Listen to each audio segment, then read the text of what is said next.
कृष्ण प्राप्त होते हैं। कृष्ण मिलेंगे तो सबसे पहले अनुभूतियां प्रारंभ होंगी। कृष्ण मिलने वाले होंगे तो दूसरा लक्षण ये होगा कि किसी में दोष नहीं दिखेगा, सब गुणयुक्त, सब भले ही बहुत गुणयुक्त नहीं, पर हां जिसको भी देखोगे उसको देख के ये जरूर लगेगा ये मुझसे ज्यादा तो गुणवान ही है, मैं इसके सामने कुछ नहीं।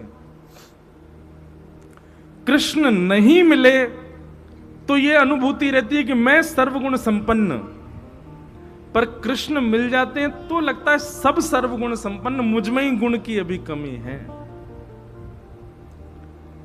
ऐसी अनुभूतियां जब चित्त में उत्पन्न होती है तब समझा जाता है कि आपने कथा सुनी है।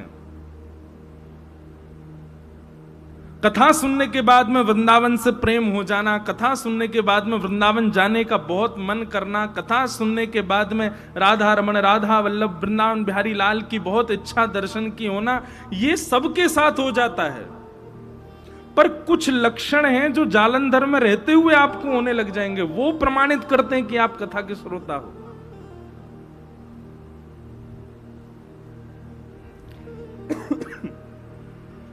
तो भागवत जी का महात्म्य क्या है? कृष्ण प्राप्ति, हमको कृष्ण मिले, हमको कृष्ण की प्राप्ति हो, यह भागवत जी का मूल उद्देश्य है। सच्चिदानंद, भगवान के तीन रूप हैं, सत्य, चैतन्य और आनंद। तीन रूप। आप कहोगे महाराज जी जो 24 रूप हैं फिर वो क्या है, दशावतार हैं वो क्या हैं, इन सब के बारे में तो फिर सब दुनिया बोलती है, आप कह रहे हो तीन रूप। ध्यान से सुनना, हर प्राणी के अनेक रूप होते हैं, स्थिति के अनुसार रूप बदलता है हर व्यक्ति। बहुत ध्यान से सुनिए सब लोग, इधर देखो। जैसे अभी मेरा रूप क्या है कि मैं एक व्यास हूं, ये मेरा रूप है। पर यही मैं अपने परिवार में चला जाऊं तो परिवार में मैं व्यास बन के नहीं बैठ सकता। अपनी माता जी के सामने, पिताजी के सामने वहां मैं व्यास नहीं हूं, अपनी बहनों के सामने वहां मैं व्यास नहीं हूं, अपने मित्र के सामने मैं व्यास नहीं हूं। और क्षमा कीजिएगा, यदि कोई व्यक्ति बहुत ऊंची पोस्ट पर पहुंच जाए और उसका मित्र आवे, जैसे मान लीजिए कि वो डीएम बन गया, अब वो हमारा लंगोटिया यार है, संग पढ़ा है, बिल्कुल हमारा घनिष्ठ मित्र, हम उसके दफ्तर पहुंच जाएं और वहां पहुंच करके भी महाराज वो हमसे ये उम्मीद रखता है कि हम उसको सल्यूट ही करें, हम उसके सामने खड़े रहें।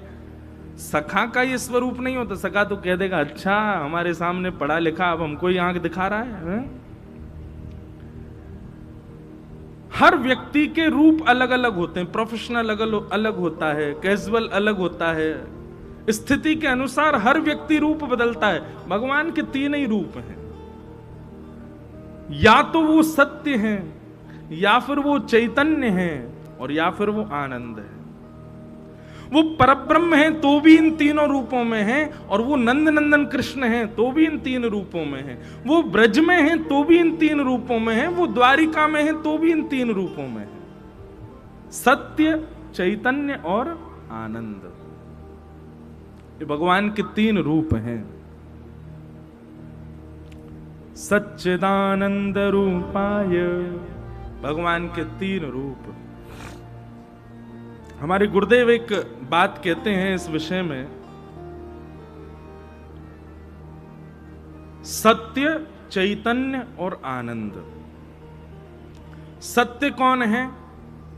तो सदा याद रखना, ओम, तत् और सत, ये तीन शब्द जब प्रयोग होते हैं तो समझ जाओ भगवान के लिए संकेत किए जाते हैं। इंडिकेशन किसकी तरफ है? भगवान के लिए। सबसे पहला ओम, दूसरा तत् और तीसरा सत। कहीं भी अगर ये तीन शब्द आपको संस्कृत में देखने को मिले तो समझ जाना ये इंडिकेशन भगवान की ओर है। ओम तत् सत। तो सत का मतलब परमात्मा, वही परमात्मा को जब आप चैतन्य मानने लगते हो, चैतन्य का मतलब क्या होता है? चैतन्य का मतलब जो जड़ नहीं है वही चैतन्य है। जैसे मैं जड़ नहीं हूं, मैं चैतन्य हूं। महाराज जी जड़ नहीं है, चैतन्य है। आप सब जड़ नहीं हो, चैतन्य हो। पर ये माइक क्या है? ये जड़ है। ये जो बांस लगे हैं ये सब क्या है? ये जड़ हैं। ये लाइट क्या है? ये जड़ है, ये चैतन्य नहीं है। हम सब चेतन, जिनमें प्राण विद्यमान वो सब चैतन्य होते हैं। ऐसे ही ठाकुर जी के प्रति जड़ भाव ना रख करके चैतन्य बुद्धि जब रखोगे, सत परमात्मा की तरफ जब चैतन्य बुद्धि होगी, तभी तीसरा सुख मिलेगा। क्या? आनंद। सेवा में आपको सुख मिलता है, सेवा में आपको आनंद नहीं मिलता। क्यों?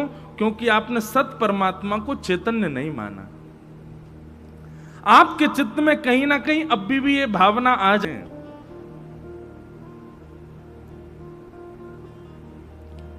उनके प्रति जड़ बुद्धि आ जाती है।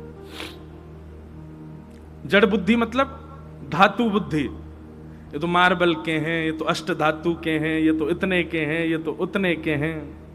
अभी कोई